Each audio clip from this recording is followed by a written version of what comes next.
to another episode of Our Point of View. My name is Michael Sheely. I will be your host for tonight, along with Captain Eric Jackson. Lieutenant Eric Jackson, I stand corrected. And tonight is going to be all about the fellas. We have a few special guests with us today, and we're going to be diving in with our guests to talk about a few different topics, from life insurance to fashion to American literature. But before we get started, I just want to take the time to introduce everyone. First, we have Mr. Alvin Lynn, who is a specialist in life insurance and health insurance. Then we have fashion mogul, Mr. Bentley Fortune, live from the headquarters. That's shows dedication right there. So just want to say thank you for you guys dropping in. Then we also have Mr. Quillen Shabazz and Muhammad, and he will be back momentarily. He had to step off for 1 second, but there he is, Mr. Muhammad. And then we have Captain Jackson, and like I said, I'm Mike Sheely. But jumping right into it, we're gonna go ahead and start with Mr. Alvin. So you said you specialize in health insurance and life insurance. Elaborate for us. You know what? Using that word "specialized" could throw people off. So I'm certified and trained, and I've been in the insurance industry for about 13 years. Well, no, I'll take that back. Let me slow down. Since 2013. So my prior life was military. So I am retired Army. I retired, and I've been retired now for about 25 years. And I got into the insurance industry primarily because of a need to actually help my mother.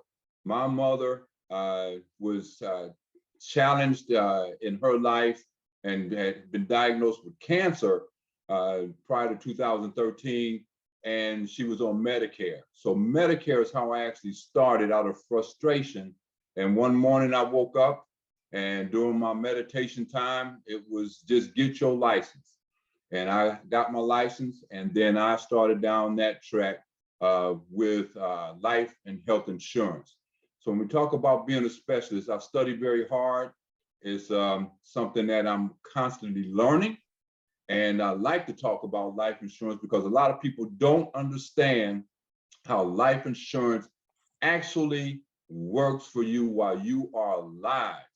Life insurance, most people, when you say life insurance, they will turn and want to run because they look at it only in one dimension, and that's as a death insurance for families if you have one. Well, there are some things that people should really know about life insurance, and one of them is that you can actually create a legacy for those that will be here. But the other, which is really cool, is that if it's properly positioned, you can actually be your own bank. Imagine that. Not having to go to a bank to borrow money from a bank, not having to go and borrow money for a car.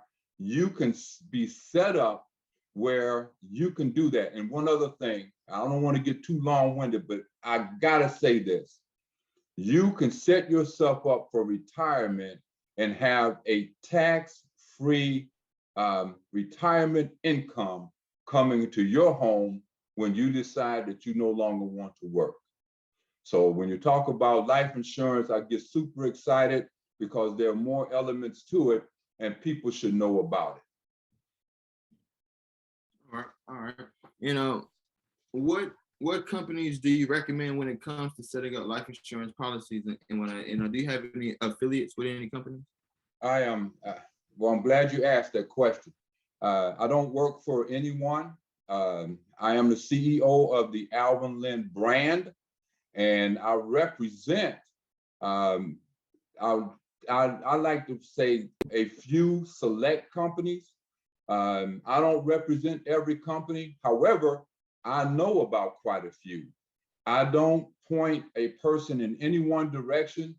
That comes through consultation. So I believe in a holistic approach. That means if I'm talking to you about life insurance, I got to get to know you a little bit. And how do we do that? We do that by asking and answering questions. And from there, then I work with you and you work with me to find out what your goals and objectives are. And that's how I point and select, and then you make the choice and the decision. Okay. Sounds like a little work, don't it? All righty. So diving in, let's dive in from life insurance and let's go into the fashion world for a little minute, because we have Mr. Bentley Fortune over here, and I just had a few questions for Mr. Bentley and whatnot, and just what advice would you give any young inspiring fashion mogul that wants to dive into like fashion? What advice would you give them for our viewers watching? Hello everybody. My name is Bentley Fortune, fashion and shoe designer for almost 6-7 years. And this is what I do, but also I'm also majored in computer science. So I do both, but I think I'm passionate more with the artistic side. My dad is an architect. So I grew up, seeing and learning so much from him. So then I think that's where the love of, creating and just putting things together, bringing things to life, I think that's probably, like where it's all came from. And thank you, Mr. Mike, for having me. I know we've done a lot of work together, and we have a lot more, to come. So yeah, but yeah, to answer the question, I think number one advice, do not jump into the fashion world just because you probably heard, there's a lot of money, or you just want to do, just be like everybody else and being, selling t-shirt and all that. There's nothing wrong with that. But if you want to leave a legacy behind, if you want to be one of the power names in the fashion industry, if you want to have a brand, because a lot of times selling shirts, shoes, or any of that, it doesn't mean that, you have a brand. I think my number one advice is to build a brand, because what happened, people will buy into your brand more than piece of fabric or more than just like clothing or shoes, because they can go anywhere and buy a shirt for $20, but why people go to Gucci or Louis Vuitton buy a t-shirt for $600? Because they're selling a brand, and people love something that exclusive. People love quality. People love to be part of. If everybody have access to something, then there's no value into it. So I think my advice is to always think about quality. And and I'll say, the last thing is just like, one thing that I know I've experienced is stay away from private investors as much as you can, because most of the time you got people who's like, they're more like lenders, but not investors, because investors know the meaning of I'm investing, and then there's time to build this business from scratch. And there's gonna be a lot of things that comes in place where things just not gonna happen overnight. And so yeah, so if you can save up or get a loan instead of dealing with people who don't understand or who don't have the mindset of like being a business owner or entrepreneurship. So I think that's all for now. So I got a question for you. So I had a friend who actually is in the fashion industry, and he was pretty blessed to be able to spend some time actually in Italy. Mm-hmm. I'm sorry, in Paris, Yes. and to get around some really great teachers in the design world. talk about if one is in a position to be able to travel abroad, and not just travel abroad, but to actually stay there for some time. Talk about how valuable that could be, teaming up or partnering with someone and essentially basically living back there, learning the craft, learning designs and fabrics and making clothing and so forth and so on, whatever that genre of fashion that you're in, how important that can be. You know, this is a very good question. I think resources is very valuable to anyone, as far as like, it's not just the fashion world, but to be able to share ideas or have resources from other people that can add up to what you got going on. I think that's a plus, because then it's like they've done it before, they've been there, they've been around it, and they've been around so many other people who probably successfully, launch a brand, or or other people who's making multi-million or billion dollars, with the fashion industry. So I think resources is number one. But me, number one thing I look at when I'm teaming up or dealing with other people, do you see and understand my vision? Because what happens, someone comes in and then they want to switch everything around.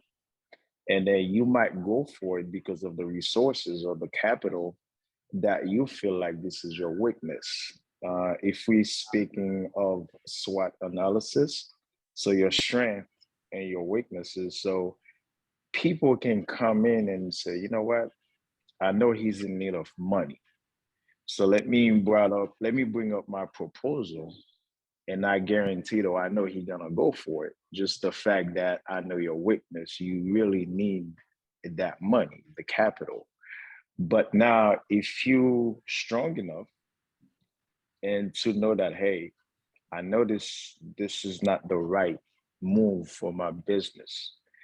And I think that's the best thing, to know your vision, and that partner or whoever you're bringing in or teaming up with, or are we on the same page as moving forward, so we can have a successful business. So I think, but I'm always open for, to just meeting up, with new people, I could say brilliant, minded people, and who can add up to my brand, or what we have going on. So, but I think number one is to be on the same page and see the same vision, and see how can we execute together. So I actually have a question for you. So if you are if you're helping people, is that what I'm hearing? You are involved with possibly. Can you hear me? Okay. Repeat that again. Let's say, can you hear me all right? Yes, I can now. All right. So to sum this up, is there a system that you use when you are talking with or inspiring someone that wants to get into the field that you're in? Yes, of course.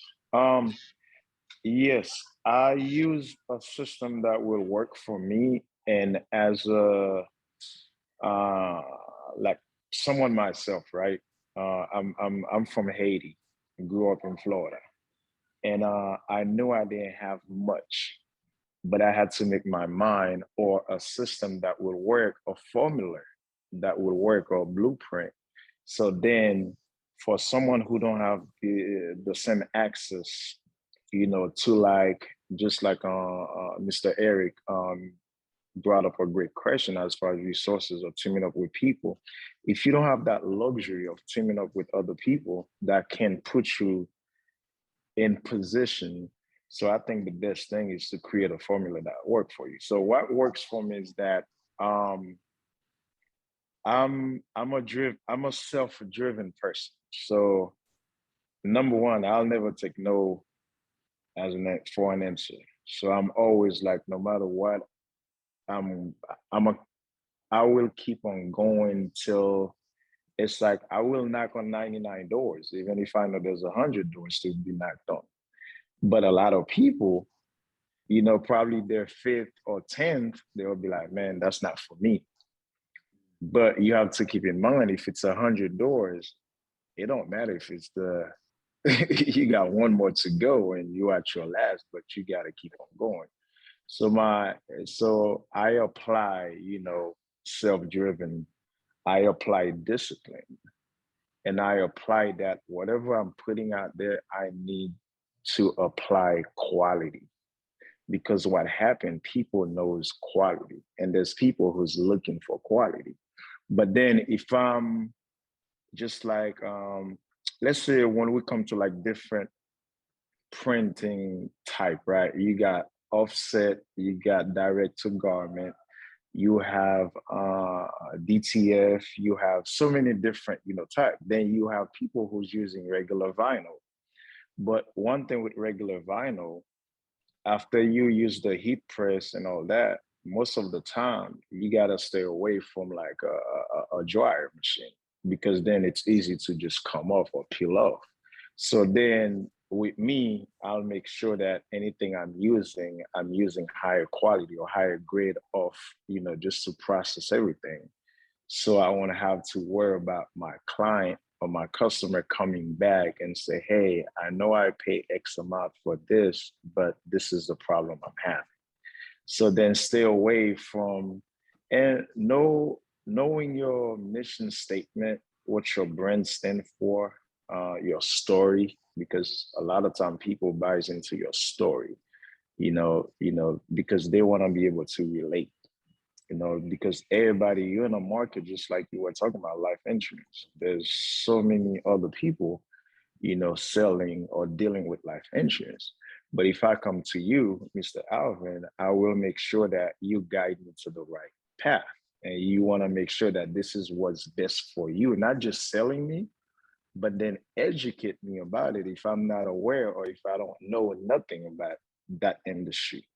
So I think it's always good to use a formula that works, but I think like discipline, quality when it comes to like a product, it don't matter what it is. I think quality and also to just stay consistent. So I think that would be my formula. Always being consistent. Speaking on consistency, and I thank you for that, Bentley. I thank you. We have Mr. Quillen here, and can you speak a little bit more on consistency? Because I know that you have 3 degrees, associates, bachelor's, and a master's, right? Yes, sir. All right. So can you dive a little bit more into who you are and the value that you bring for us, sir? Absolutely, man. So first off, thank you, Mike Sheila, for having me on Our Point of View. Talk show. Honor to be here. And my name is Quillen L. Hakeem Aziz Shabazz Muhammad. And what I do is I'm an artist in the areas of poetry, spoken word, philosophy, and rap. I'm also a writer. In addition to that, my background as far as the academic circle, I have a associate's degree in general studies, but I have a lot of classes concentrated under there. My bachelor's is in philosophy and religion, and my master's is in African studies.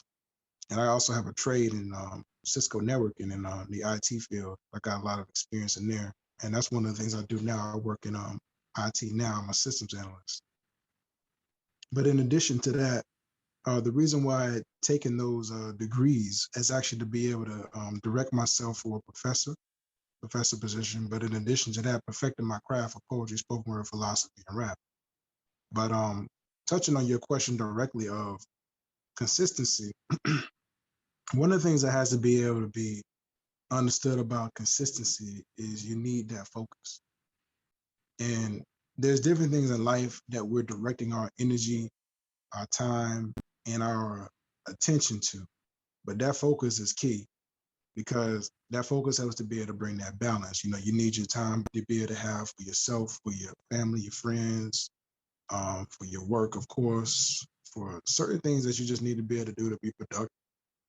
And then just certain things you need to do for everyday life and also just enjoying yourself. but that balance has to be able to go with consistency. And I wanted to be able to touch off that topic of focus first.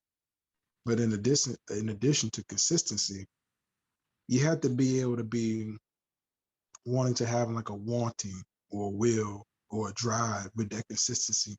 And depending on whatever it is that you're doing and whatever it is that you want to be able to achieve, you have to be able to have it at a certain degree for whatever it is that you're doing. So like, if you're doing this particular goal, you may need this level.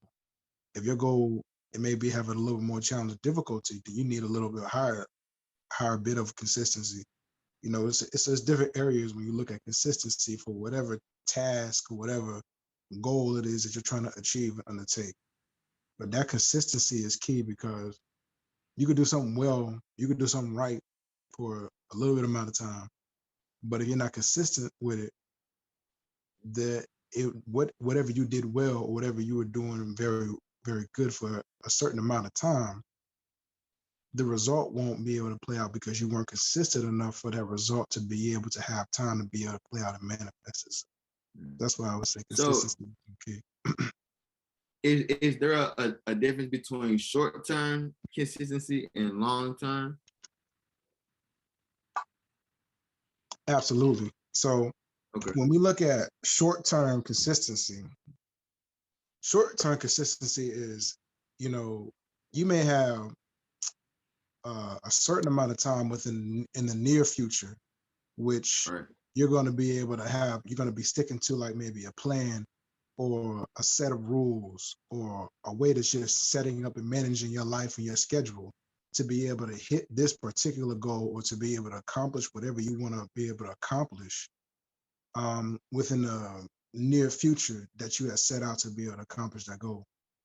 But if you look at like long-term consistency, you may have something that you got in the works for years, amount of, a mad amount of months, numerous amount of months.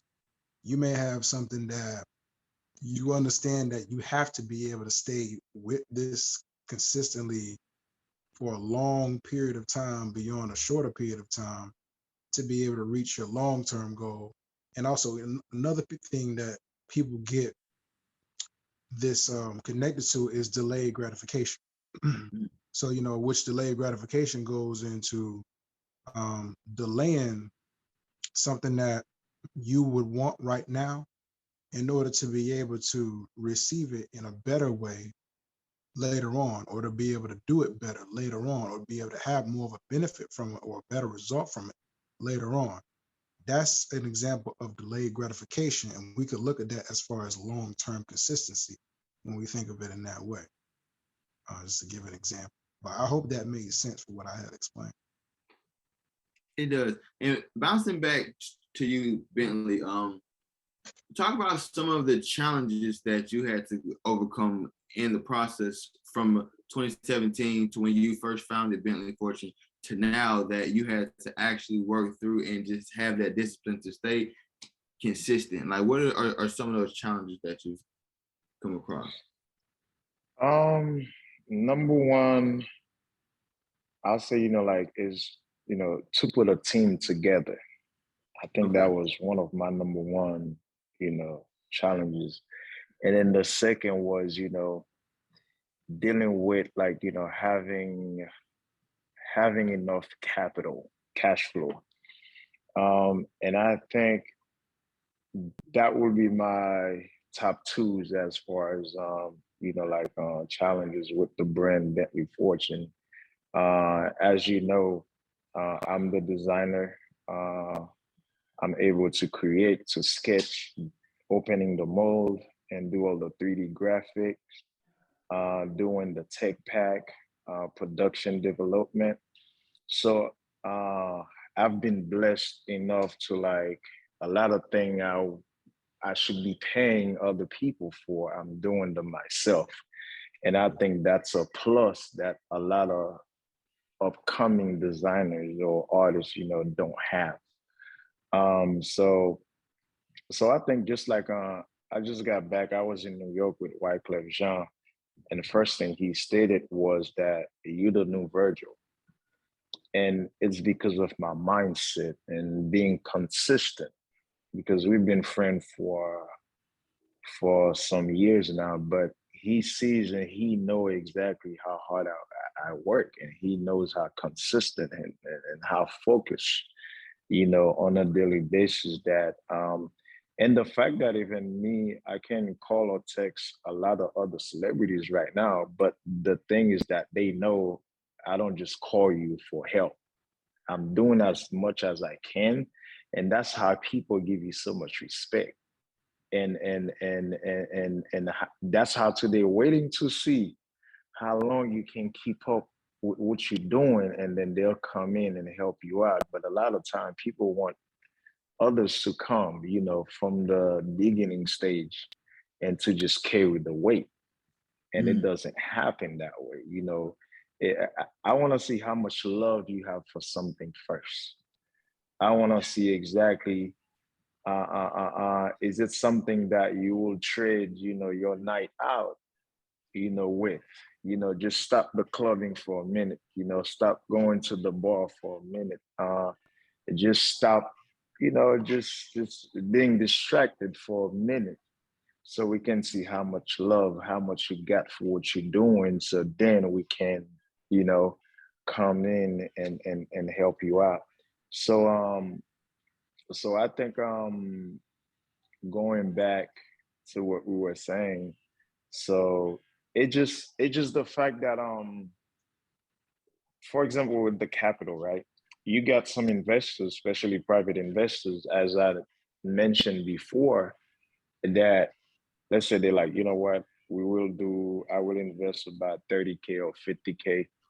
And then they expected things to happen like the next day, right? Right. And then, but that investment you just did went strictly towards production, manufacturing. It's not just sitting in the bank. So, Right. but a lot of people don't have that mindset to know that now we gotta make that, we gotta sell products so we can get a return. Right. It's not that, because now all this money went straight to manufacturing. It wasn't, like it just sitting somewhere and then, hey, you want it back or things like that. And a lot of investors too, especially private investors, a lot of people don't respect contract and they don't read contract. And that goes with the music industry. And you see that on a daily basis with artists being mad and and it's not. Go ahead. I think Mr. I, Alfred. You I have a really, question? I really want to jump in here because you're saying a few different things. So I hope it's okay. So Yeah. Go Go ahead. um, and this is rhetorical. One of, when we talk about, one of the things I asked was about a system, but one of the things that I'm hearing when we talk about capital, when we're talking about capital, not in your industry, but I'm talking about In general, that want to step out and create something, we're talking about capital. And my question is to everybody that's listening right now, should financial literacy, should it be taught in schools?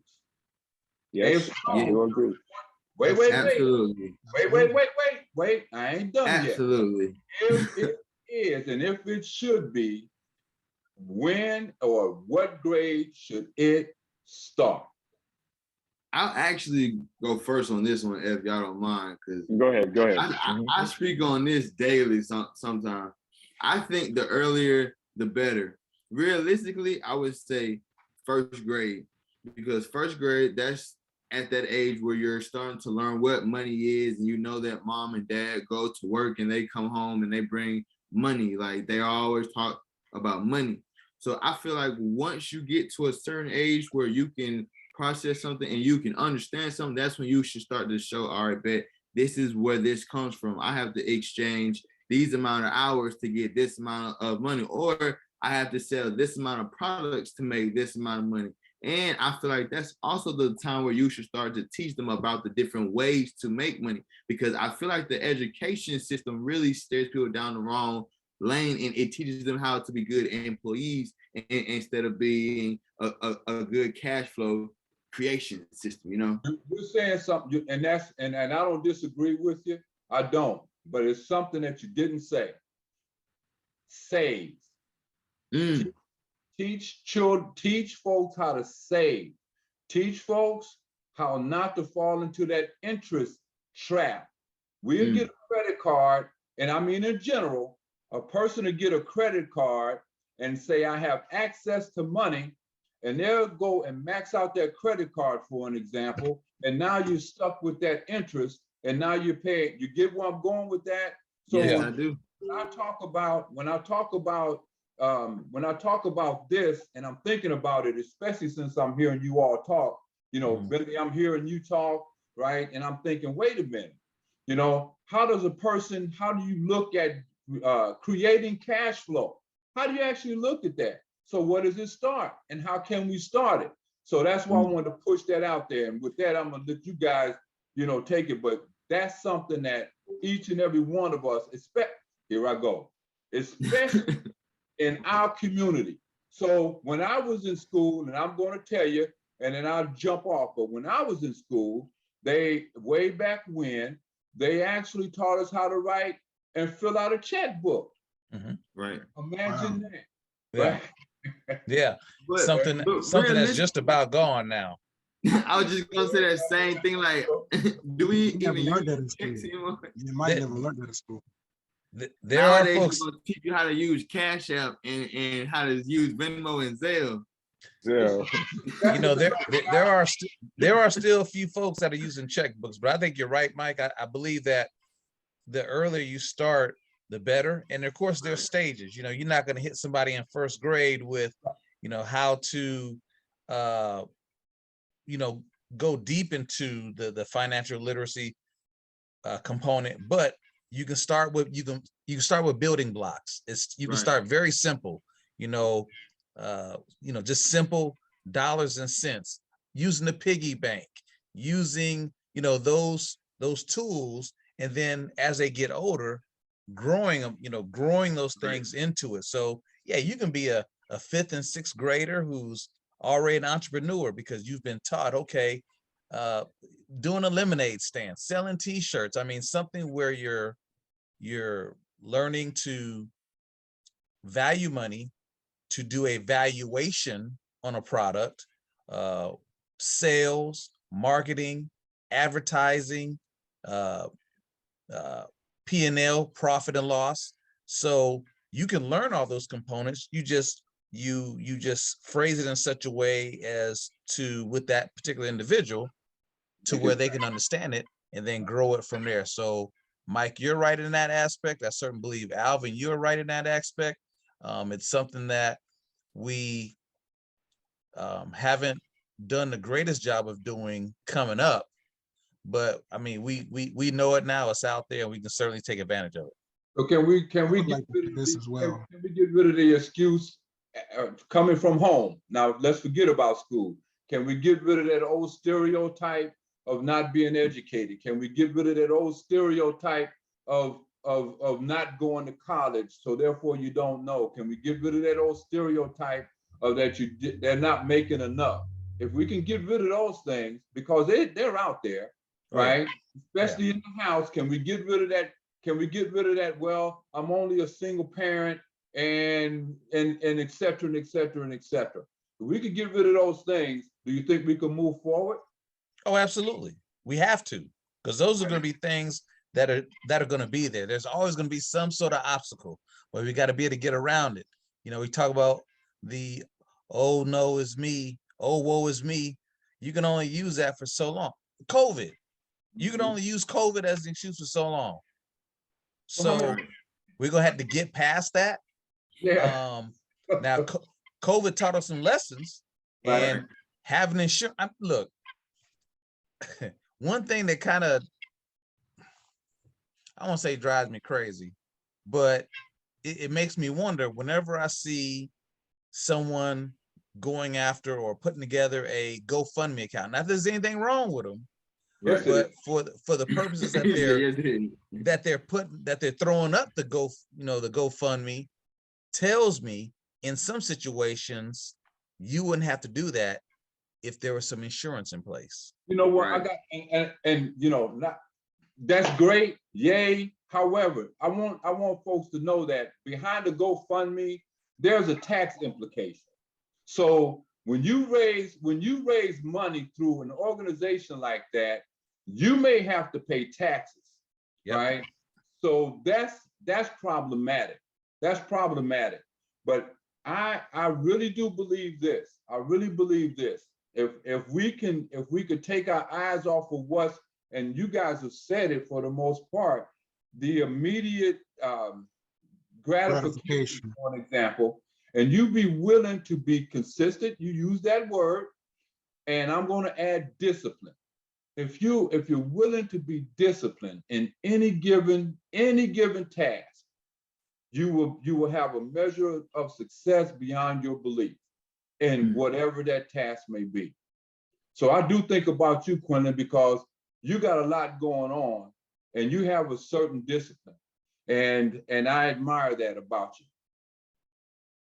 Thank you very much, Alvin. And I wanted to say as well, there was a class, since we was on the subject, there's a class I took in high school. It was for really 11th and 12th graders, but it's called Algebra Finance. And what are the things that we would go over in the class? Y'all know, I'm sure everybody on the panel knows Dave Ramsey and for the music. Oh yeah. Right. Yeah. So in the class, they would show us daily like videos on Dave Ramsey talks about like certain things like stocks, mutual funds, and bonds, and also how to be able to utilize those things. And we would take quizzes and exams on them. We would study how like things that we were supposed to do in order to be able to be very successful in class. And I'm really debating, besides art and drawing, which those are very good and excellent important classes that we need to make sure that kids are taking. Algebra Finance was the best class I had ever taken throughout the whole grade school system. I'm not talking about college, but just throughout the whole grade school system. Wow. That was the best class. But however, that was the last year that they were giving that class out in my school. You know, they take the stuff out, like they took the trays out and things like that. So it's a non-negotiable that we have to make sure that we're educating our families, our friends, our people, and just people that we can be able to teach, especially in that younger atmosphere. But like how you talked about, Alvin, like they taught you how to balance a checkbook in school. Me and Mike, we went to the same school. We never had no class like that. Right. You know?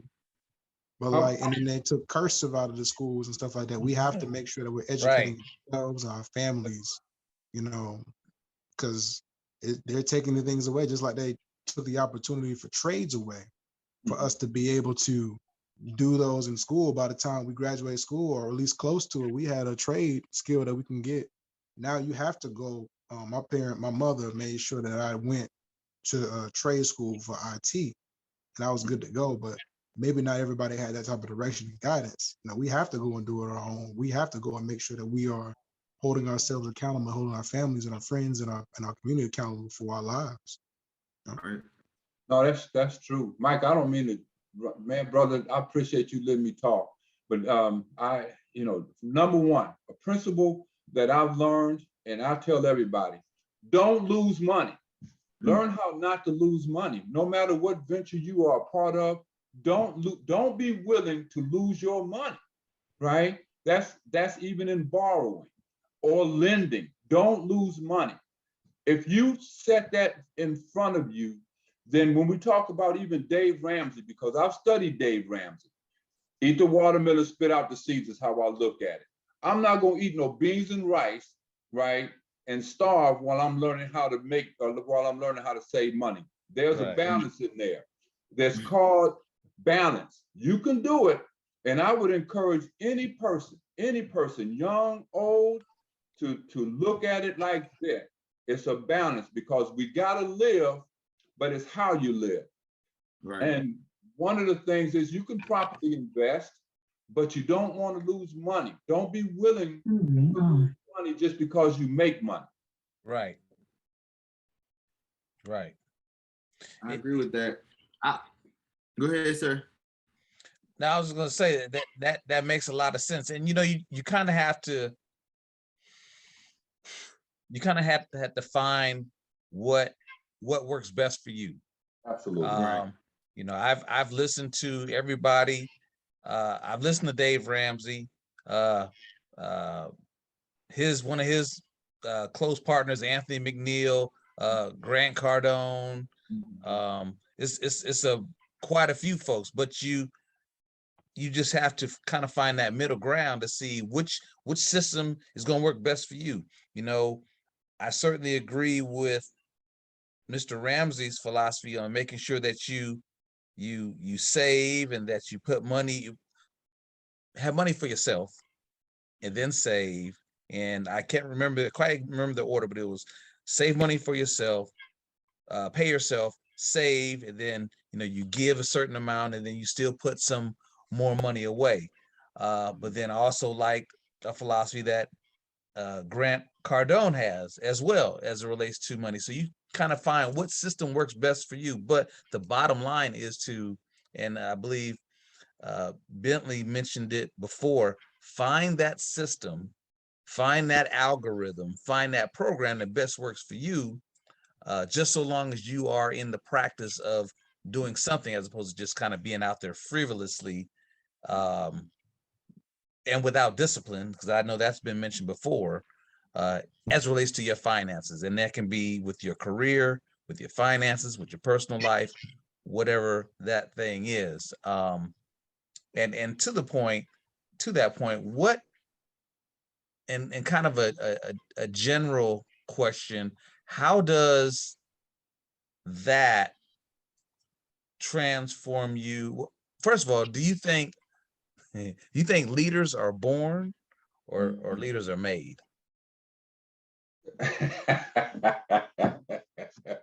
That's, somebody can answer that, but I'm not gonna answer it first. But I will say this: there are few natural born leaders. There are some, but majority there is not. So tell me what. Now I'm challenging you on this. So tell me what a natural born leader looks like. So for example, I'll go high and then I'll just go down the rest of the scale. So like there are certain people, there are certain beings divinely in this life being born, they were naturally meant to lead. If you look at certain people in certain positions, things that they've done, accomplishments they had, they develop more leadership characteristics through the experience of living a life. But from the moment that they were born or before they were born, they were actually meant to be able to be a leader. There are people that are like that. So like I said, I'm gonna go high and I'm just go down the scale. If we look at people like Garvey, Marcus Garvey, that's a person who was literally born to lead. That was set up already before he was even born for that particular scenario to work out to where he was designed to be a natural born leader. Booker T. Washington, if we look at that, a natural born leader. W.E.B. Du Bois, Carter G. Woodson, these are just some of the names. The Most Honorable Elijah Muhammad. These are natural born leaders. And then we look at some people maybe in the political space, in the political areas, some people in the education spaces. Of course, those are fewer in those spaces, but we see certain people that were naturally meant to be able to be born leaders, but it's very few, that were naturally born like that. But leaders are usually made, not born. But I'm just talking about a few. So are parents born leaders, or are they developed? Parents, moms and dads. Developed. Why do you say that? I can agree with that. I believe because most parents nowadays, they become parents at different ages. And if you're a 16-year-old parent, you're not going to have the same mindset as a 30-year-old parent or a 40-year-old parent. So it's based off of when you start your family and you have your children and whatnot, and what you've been doing prior to that moment. And also too, it comes with maturity, right?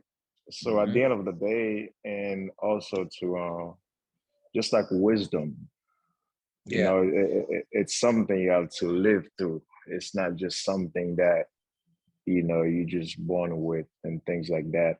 And just like Quill said something too about like a few leaders were born, and if you go with like frequency, energy, vibration, there's people who like naturally you cannot compare them to like, you know, something that would be taught in school or at home, but naturally there's this one kid, you know, that's like you just know, you know, Right. oh, you going to the NFL, oh, you're gonna be such and such, you're gonna be a crazy musician, a drummer, because naturally it just that.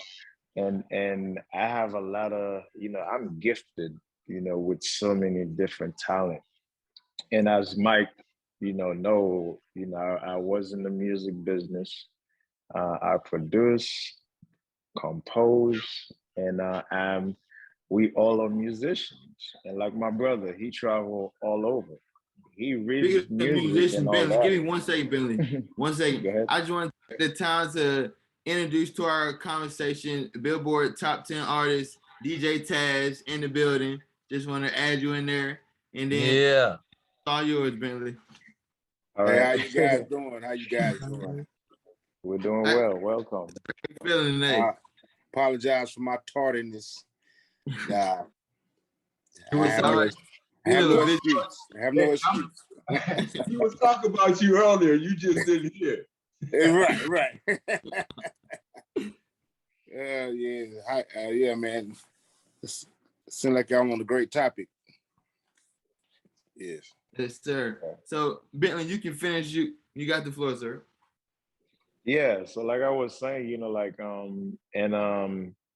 it's like read music and all that, but it just like, but it was something that we grew up on. It wasn't like something that we had to go to music class. And so it's natural.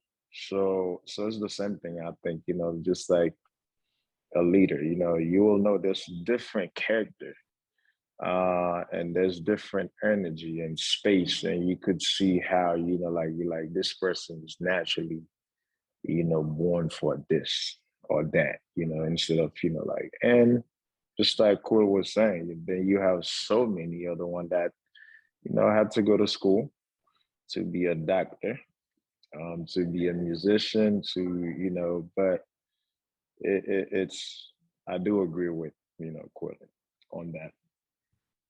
Absolutely. I'm glad. Thank you.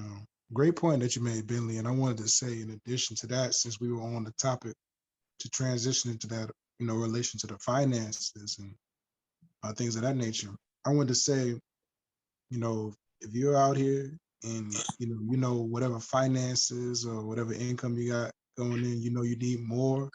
You got to find a way to be able to add more income into your life, you know, legally, in order to be able to have a better life and also to be able to accomplish the goals that you want moving forward. You have to find a way to be able to do that. You know, like, you know, whatever I have to do, whatever I have going on, I need to make some more money, or I need to I need more than what I'm bringing in currently.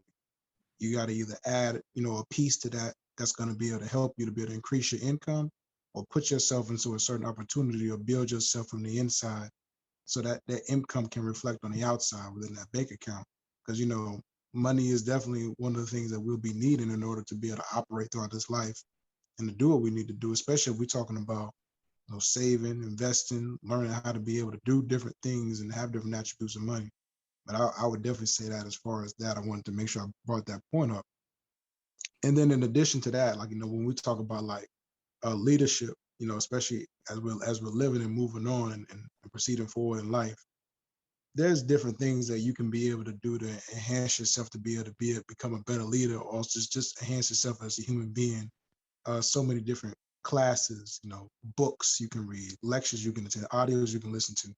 And then also another thing too is like, you know, how we connected right now, connecting yourself with the right people that's going to be able to help you to be able to build onto yourself and to be able to build your life. So all these things help to be able to make you better and develop further to be able to have a more successful life overall, even beyond just financial. Because when you're built on, you're knowing things, you know how to be able to operate, and you see that change and development manifesting in your life, it makes a big difference, man. And then your life can be able to definitely be more fulfilled. But I would also say, we can be able to do things in order to be able to make that happen, rather than just thinking like, oh, it's supposed to be over, we just accepting it for what it is. I just say that to be able to move the mic forward. Now, you just said something that's super important. I'm going to say it. When you talk about collaboration, I'm going to share this with you. When I moved back to Detroit, into the Detroit area, I heard two things, and this was from family members. And I didn't believe I heard that because I was living in Dallas, Fort Worth, Texas, and I moved here. So I'm going to say it just like this.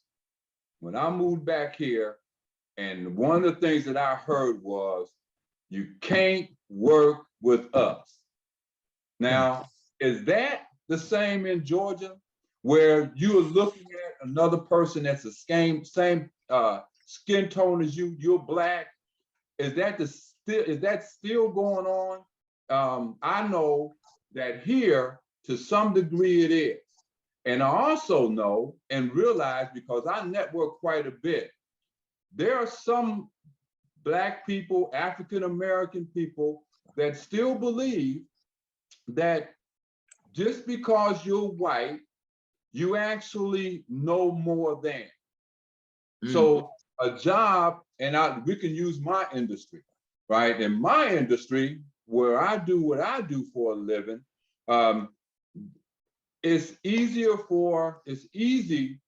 for you to have 20 more questions. In other words, a person will ask me 20 more questions when they may not ask the other guy but 2 or 3 and take him at his word. Now, I will say this. I think part of that is because of exposure. See, we haven't had the exposure to show that we have the credentials and the education and the knowledge and the experience. So I'm not scapegoating anything, right? For the most part, we gotta do things as well. However, when I heard, and when I still hear, you know what, you just can't work with gingers. I didn't say that word, I used G instead, right? I don't believe that that's still being accepted in the community. So I just want to throw that out there. Well, so we have a lot of work to do. As a people, we have a lot of work to do, because unfortunately that sort of thing does still exist. But there's also a historical component associated with that. Through generations and things that were taught that have continually been embedded, have caused for a segment of our population to have those types of ill wills and feelings for absolutely no reason at all. There is no reason why we can't work together, and we do, but in greater numbers.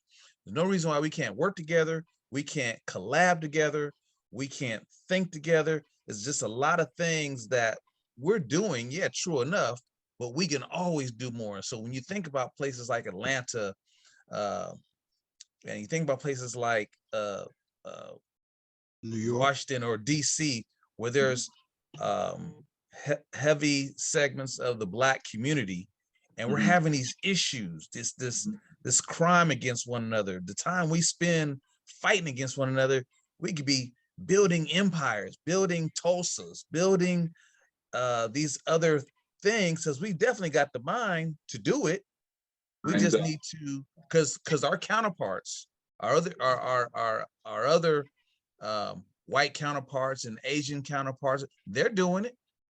And you don't hear, at least I don't, maybe y'all do, but I don't hear about them cutting each other off at the legs, at the ankles, in the crazy numbers that will do that. Right. So yeah, we've done it, but historically there have been some other circumstances that play a role into that. So we've just got to be able to overcome that and just be better and do better. So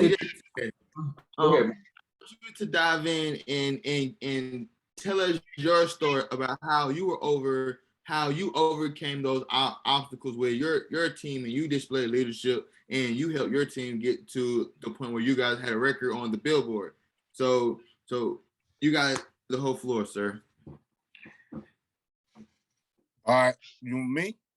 Yes, sir. Okay. Well, I'm gonna start back when I was in high school at Fulton High School in Atlanta. One of the jobs I had was with one of my best friends, Cut After Swift, the DJ. His name is Archie Hall. He DJ for Outkast and Big Boy now and Killer Mike now.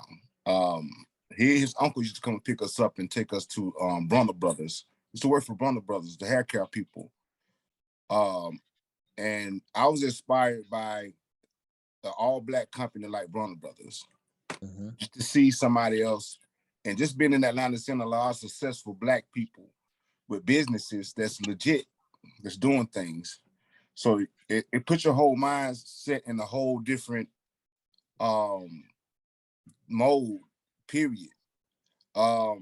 Anytime that I had any kind of success in the music industry, it was with a team. And it was always with a team of everybody playing their position. We respecting one another and we moving as one. I may be in a younger guy, maybe with a deal, but I had an older guy that had more knowledge. He had more knowledge of the music industry that I learned from. And so, but we never went behind each other back, cut each other's throats or anything like that. But that was the only way I was able to get some kind of success. Anything I became successful at, I didn't do it by myself. It was always with a team. Right. And I had to learn that, you know, saying anytime that I try to do it by myself, it never works. So, yeah, man, the only thing I ever seen was, you know, and I yearn for that. I yearn for finding brothers that, you know, saying that we can always work together and make it, you know, make things move forward in business, you know, saying the music industry, even creativity and the creative part. Yeah, sometimes it get difficult with us, but I think a major thing to us is that, you know, too, that we're still being affected by the Willie Lynch law that's been put in effect, you know what I'm saying? So I think that's what's keeping us separated. For those that's woke, that have that knowledge to see what it is, you know, versus those that's not woke and can't see what it is. So I hope I answered your question. Yeah. That's exactly right. Mm-hmm. I wanted to say this to be able to add to your point. You know, DJ Taz, I don't know if you want me to call you DJ Taz or Taz, but it's okay, whatever. My real name is Tino. you know, right. Yes, sir. But I like that point that you have brought up about what has to be done. And also, EJ, you brought up some excellent points too before Taz even spoke. But like how you mentioned, like the Willie Lynch letter is still in effect. It absolutely is still in effect.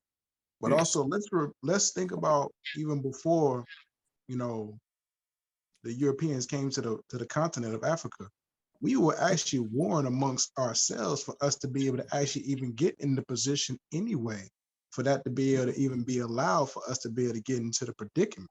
So we still have to be able to correct those problems before they even came along, and then correct the problems that they helped to be able to enforce, and also the outcome that we have now. Because we had problems even before they came into play that helped us to be able to even get in the situation of slavery in the first place. You know, war amongst ourselves, the disputes that we could have handled in better ways for us to be able to function better as a society, as a people, and as a world. You know, the lower self being able to take over the higher selves, and in this transcending into different aspects of the people, and now we have infused, and also like resources is getting diminished. Families is getting disbanded. You know, relationships, partnerships, businesses is dwindling. These things were before they came into play. They just amplified it and they took it to the ultimate degree. And so we got a combination of both. But we still got to be able to correct. We still got to be able to correct what they did, and then correct ourselves from still having that behavior in the forefront. In addition to now, we got to be able to correct what we have as to a combination of all of that, which we can do, you know. And I think even though, not to cut you off, even though we probably had problems amongst ourselves in our homeland in Africa, but we still somehow or another govern ourselves. And, you know, we still lived on our land, and and whatever the differences was, wherever, you know, this tribe sold this tribe to whomever to get here, you know what I mean? But I just say that I don't think nobody want to be, you know, go to war with each other, but if we was over in our homeland, Africa, I think it probably be just a little bit different. I don't know. I don't know. I mean, that sounds good, but I don't know. You know what? Okay. What? As you saying that, you know what? This is our land right here. You're right. This here, right here.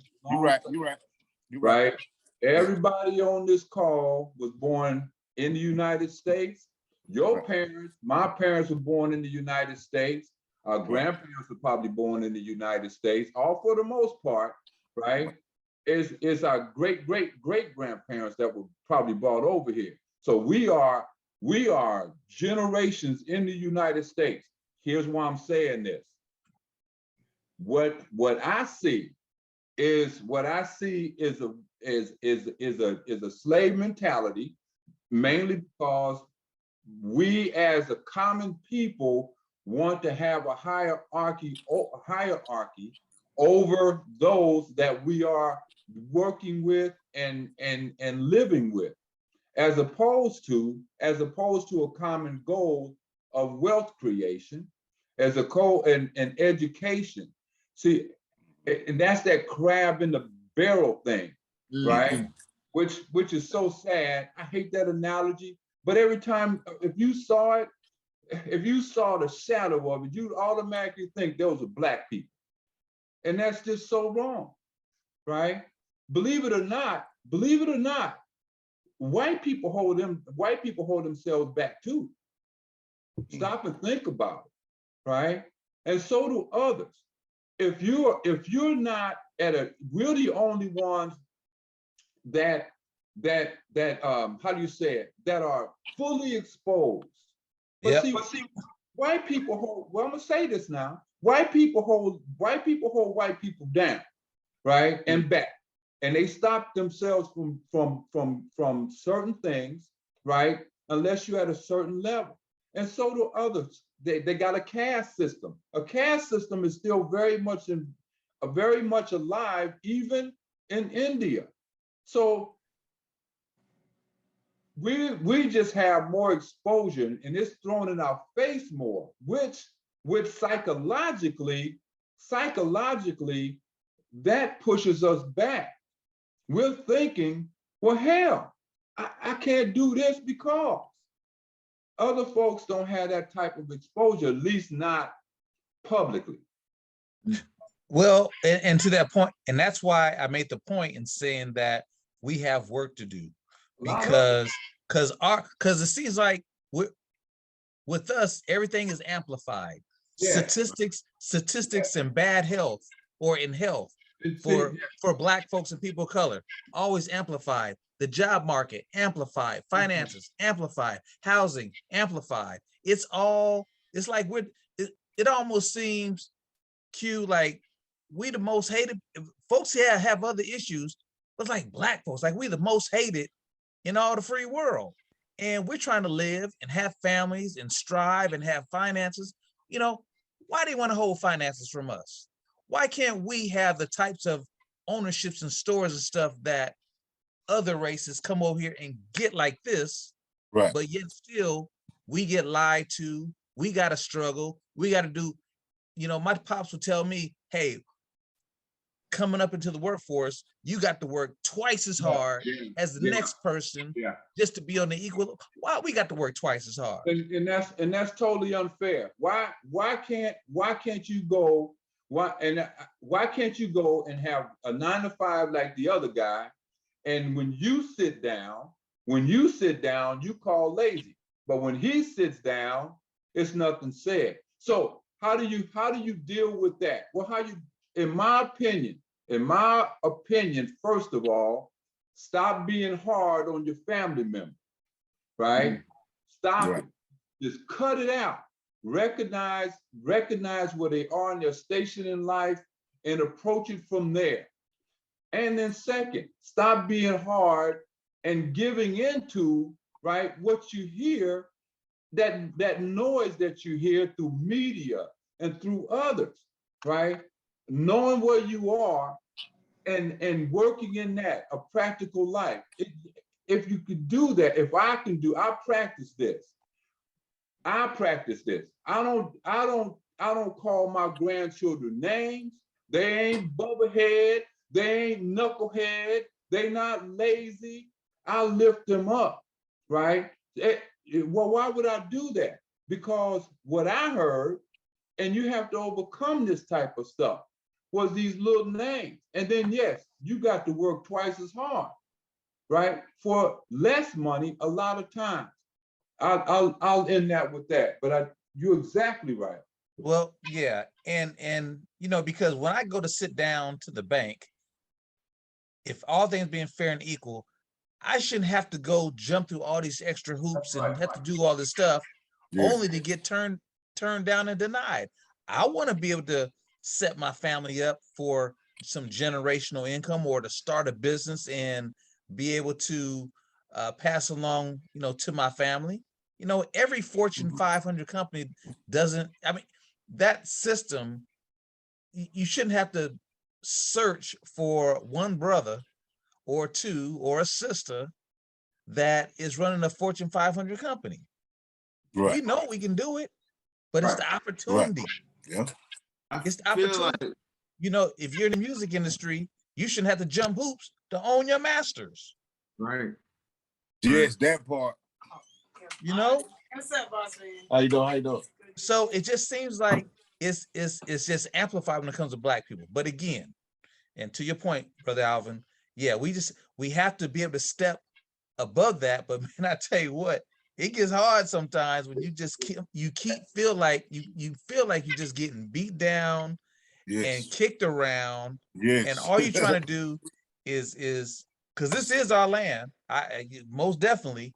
But we shouldn't be treated like outsiders and outcasts in order to do the things that we are entitled to by generation to be able to do.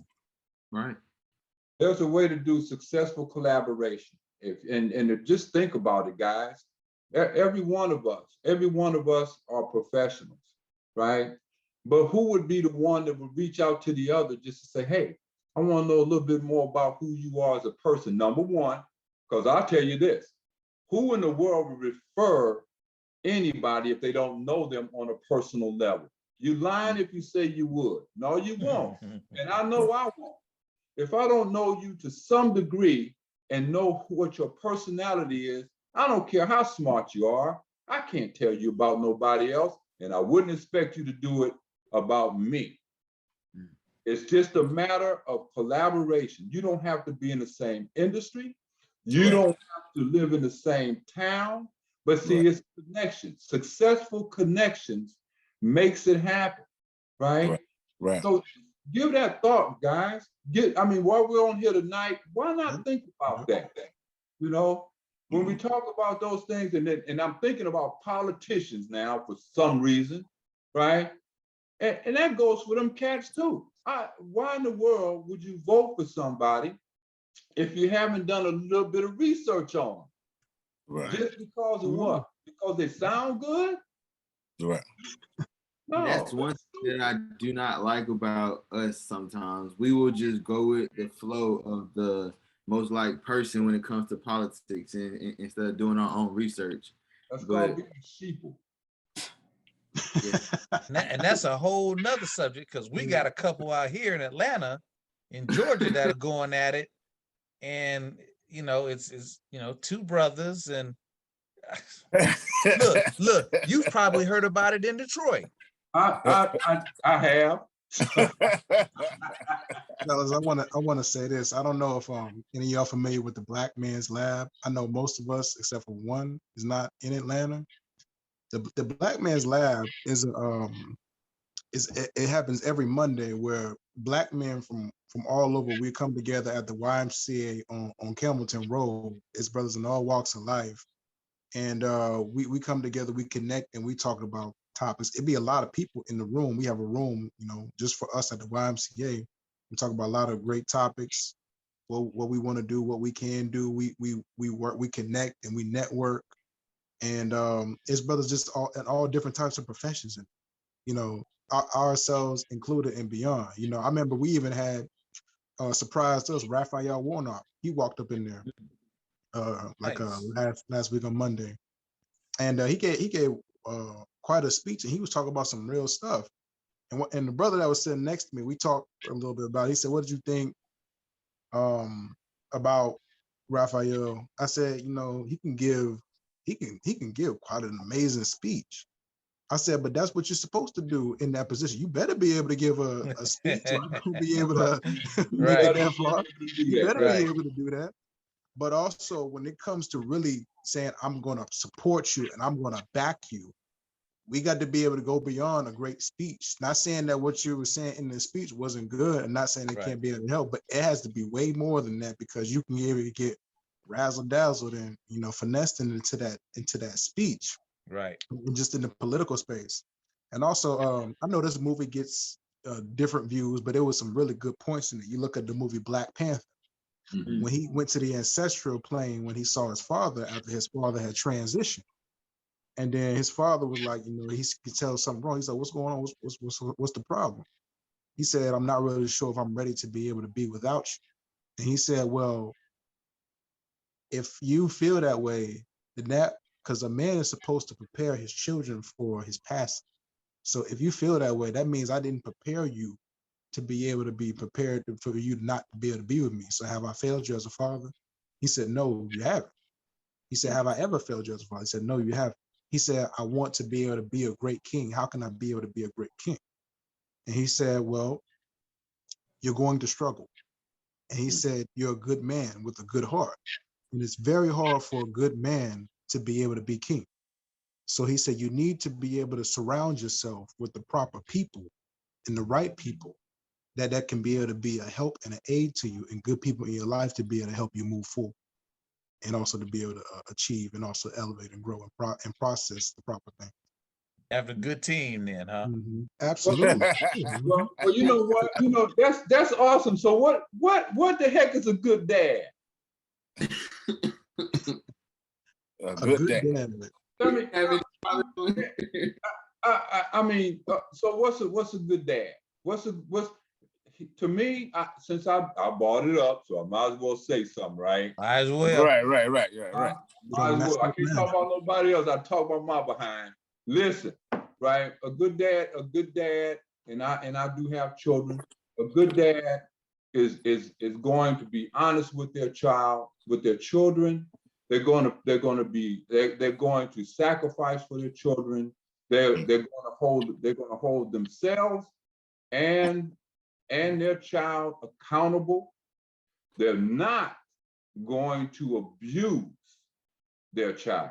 Now I say that with emphasis because I saw something one day where a guy took his kid into a barbershop and had this guy it was a, what, you remember Jefferson, George Jefferson? George Jefferson. I remember that. Yeah. I couldn't believe that. You never, never embarrass your child Yeah. to a point where that person has to live with that.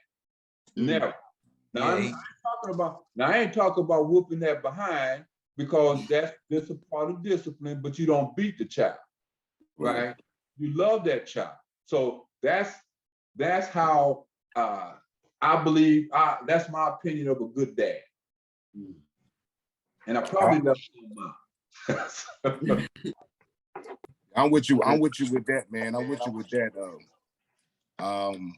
I always tell my kids, man, know how older they get, I just want to keep a line of communication open where we can talk about any and everything, because I'd rather me tell you than a stranger in the street giving you the wrong information. Yeah. You know, I'm big on that. I'm always big on telling my kids, even when they infants all the way to they grown, that I love them before I get off the phone with them.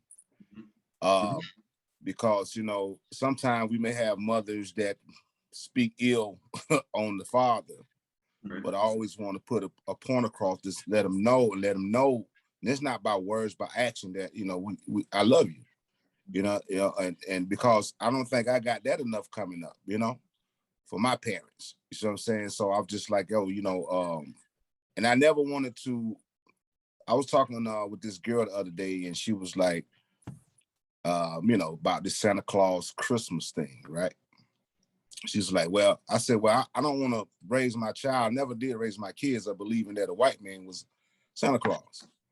You know, at a certain age, my oldest daughter, when she turned enough to comprehend, and I told her, I'm Santa Claus. You know, I want you to look up to me and look up to me, you know, a black, strong man, not a white guy coming out on Chimney. You know, I'm gonna take you shopping, let you know I'm doing this, you know what I'm saying? But not for no self-glorification. But at the same time, hey, you know, my same thing with my sons too. But, you know, and I also, you know, talk with my kids and say, I'm not perfect, you know, because nobody give us instructions on how to be fathers or be parents or be whatever.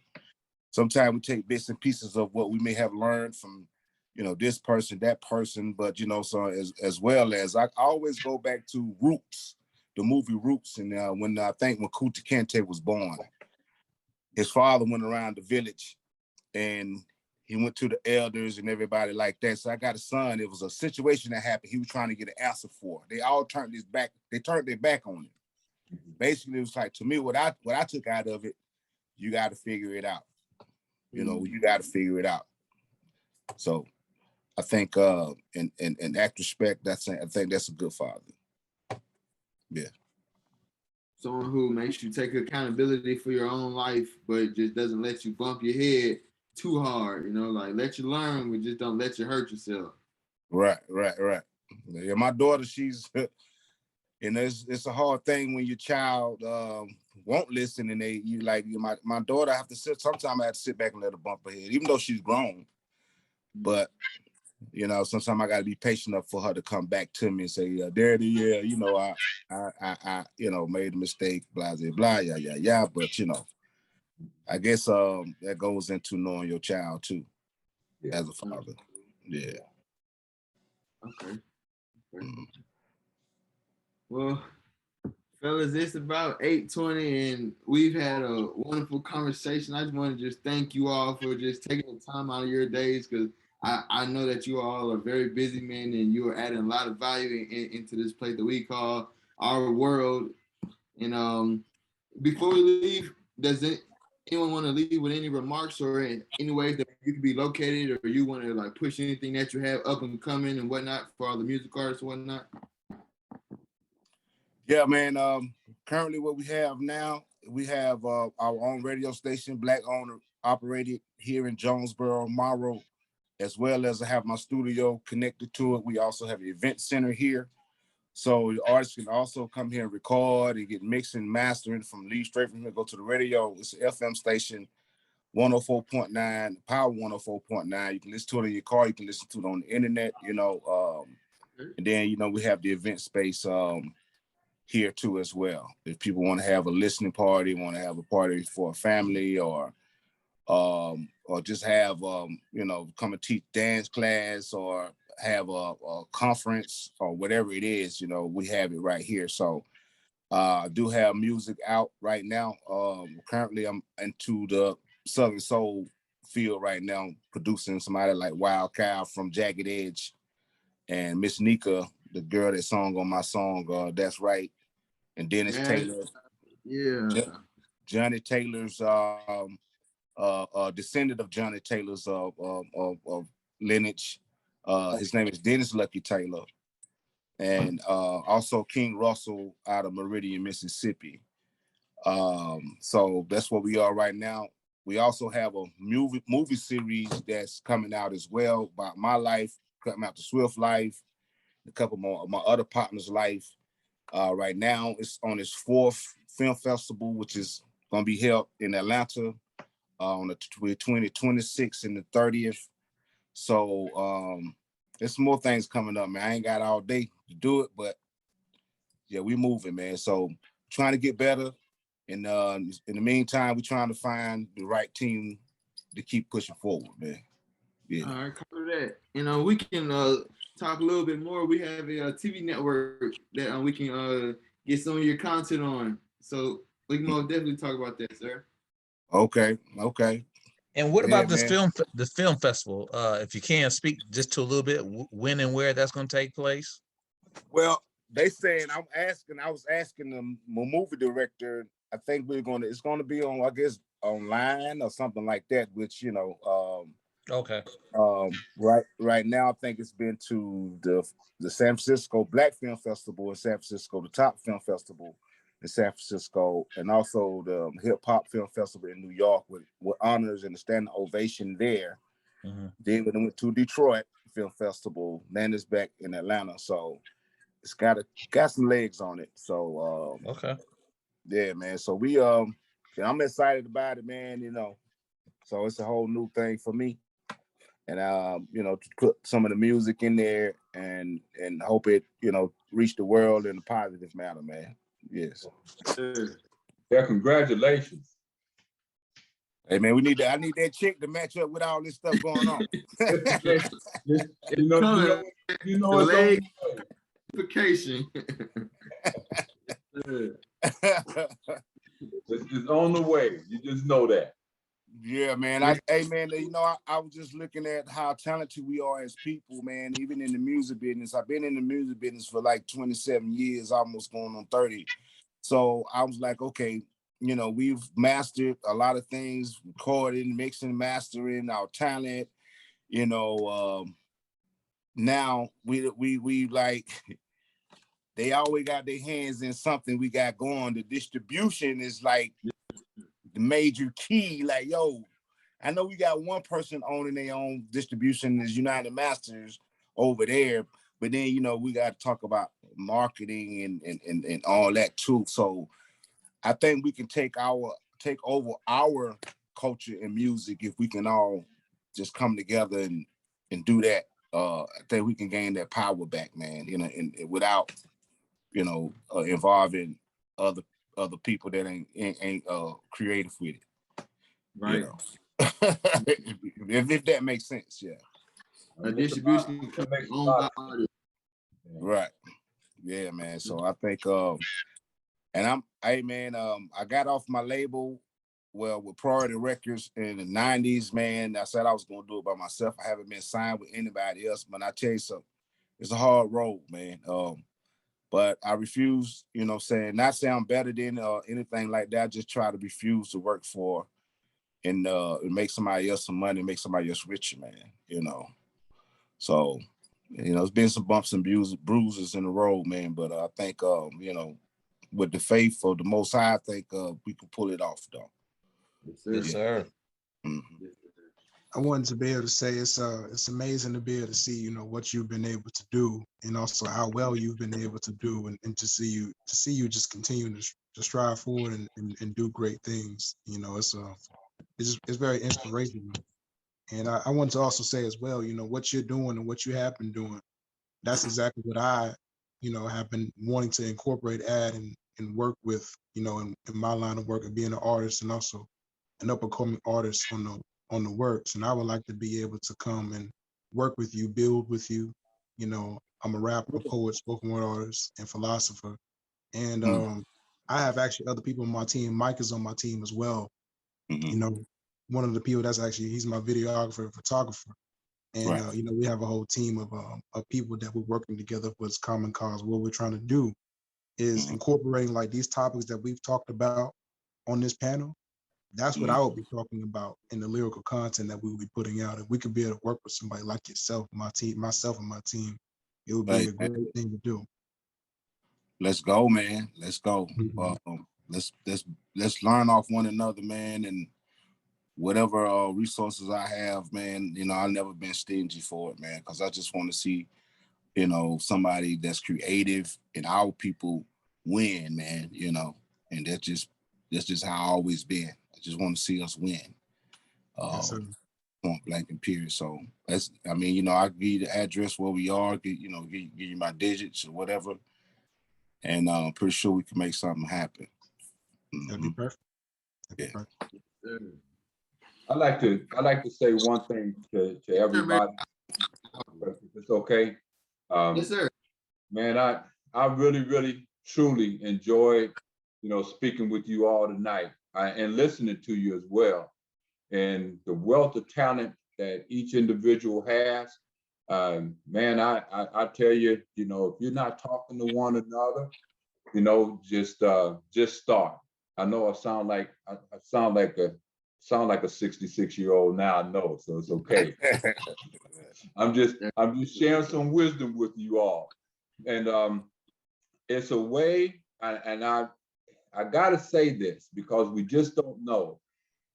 Banks have been using life insurance, believe it or not, to make themselves more money.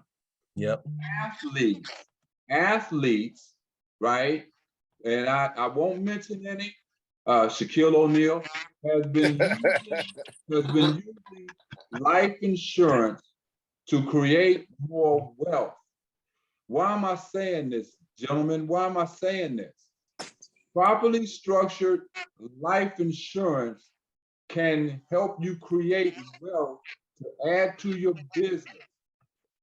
It doesn't cost you anything to do the homework, the research. You can actually reach out to me. It won't cost you nothing. I can show you, tell you, and then you can take and look at it for yourself, because anything I say, I show it in writing. So I just don't sell the sizzle of the steak, right? I'm about, if I tell you, I show you. Okay. Guys, you guys have potential to make millions of dollars. Imagine taking $1 and let it work for you 3, 4, 5 times.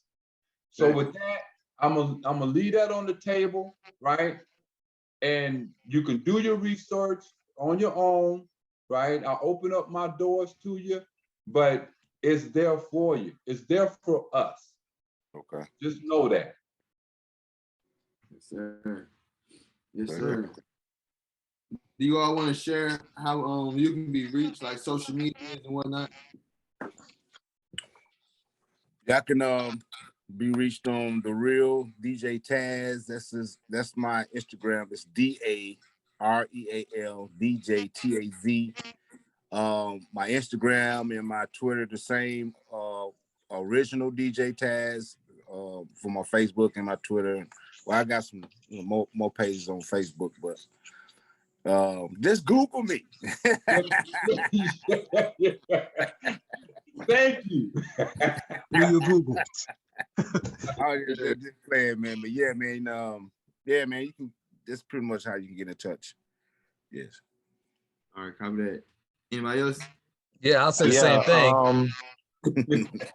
I say the same thing. Just so I work with the fire department, and so Google me, YouTube me, but I'm on social media is Captain EJ, Captain spelled out EJAY, and now I don't particularly have a platform. A lot of what's on Google and YouTube is a lot of stuff I've done with local media, not only just here in Georgia, but regionally, but also nationally, with just some of the incidents that have happened. So I've been fortunate and blessed enough to have somewhat of a platform, but certainly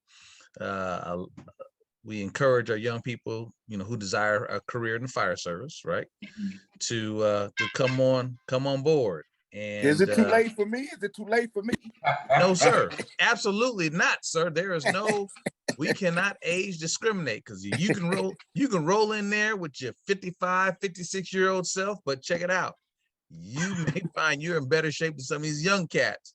Right. So, right. Now, in terms of retirement, you're going to be about 104 when you retire. But, yeah. I got to start all over from the top. Yeah, I feel you. but it's all good. And also, before I forget, shout out to the platform, which certainly has allowed a good part of the show to B word is, that is JSL Network. And shout out to its leader, our producer, Miss Jacqueline Sheely, Big Mike's mom over there, and just keeping this dream, keeping this show alive. So shout out to the JSL Network, and you are more than welcome to contribute to the cause. Yes. All right, guys. Work with different creators, but go ahead, Bentley. Yeah, you guys can follow me, Instagram, Facebook, everywhere. Bentley Fortune, Bentley like the car, Fortune like the Fortune 500, and the website is also bentleyfortune.com. All right. Mr. Quillen. Yes, sir. So you can follow me on Instagram at Master Quillen, MasterQuillen. Also Quillen, you type that in, either one, that should pop it up and you'll see me on there. Facebook, y'all can be able to reach me on here, Quillen Crenshaw. But also, for people that are looking to be able to elevate their consciousness, to be able to help improve the communities, you want to be able to find out about things to be able to enlighten yourself or to be able to better yourself, I can definitely help you with that. If you need me to write something for you as far as a project or song, we could talk about that as well. But also, looking to be able to pair a partner in the music, that'll be able to be something that can be talked about as well. And also, if you need help with certain things that relate to education or school, maybe I can be able to assist you with some information and knowledge there. That's what we're doing. That's what we're here to be able to do, connect, and also be able to help others to be able to reach their goals. Or if you want some other brothers to connect with or some groups that it'd be good for you to be able to get paired with, maybe I could be able to help you out in that area. I could also talk to somebody that has more of a look for whatever it is that you want to be able to do. Anything that you want to be able to do, there's always something that we can be able to do to be able to get you there. But Instagram, Facebook, Instagram Master Quillen, and Facebook Quillen Crenshaw. So yeah. All right, Mr. Alvin. Well, that's a lot of ways to reach y'all. I'm gonna keep it simple. So Alvin Lynn the Third. You put it on. You Google me. I'll pop right up, and my phone number's there. 248-633-5255. I would love to talk to any one of y'all anytime. So, and then, yeah, I'm on Facebook, but I got somebody that does that for me. So I don't want to go there. Don't even trip. Don't go there. Yeah, I'll just keep it simple. All right. And for anyone who would want to get in contact with myself, you can also Google me, but my name is Mike_Sheely on Instagram and Facebook and whatnot. And I'm open book. Whatever I have that I can offer, I love to share. I love to give back. So I just want to say thank you to everyone who tuned in on Facebook Live. For anyone who missed this live episode, we will be posting this on our YouTube channel, Our Point of View Talk Show, and it will be on our TV network, the JSL Network, which is on Fire Stick and Roku worldwide. So we are always looking for different directors and content creators that want to link up and grow. We're also Black owned, so if you want, you can come and tap in with our team. We're always building, no matter if you're 55 or 5, and hey, let's all eat. There's enough out here for everyone. Yes, sir. With that being said, also just a side note, being that this episode was on financials and generational wealth, for anyone who wants to dive a little bit deeper into the investing, I also am the CEO of Team 30. We're a day trading platform, and we teach people how to become funded traders and whatnot, so that you can take someone else's capital and use it on the financial market to grow and to actually build your financial wealth, so that you can have a safety net that you can take from to put into that life insurance policy. We can teach you how you can take that same $500 investment that you would go put on a pair of shoes, and you can go buy you an evaluation account, trade someone else's money, take that money, put it into a life insurance policy, take that money and put it into a business, and boom, generational wealth. But with that being said, I just want to say thank you to everyone who's tuned in. And if you heard it here, that means that it was our point of view. And special thanks out to our directors and our EP, Miss Jacqueline Sheely Lewis, holding it down. And thank you to DJ Taz, Master Quillen, Bentley Fortune, working hard in the studio right now, getting it done. Captain Jackson and Mr. Alvin Lynn. And once again, I'm Mike Sheely, and this has been Our Point of View. Later, guys. All right, peace. Peace, fellas. Y'all take care. All the best.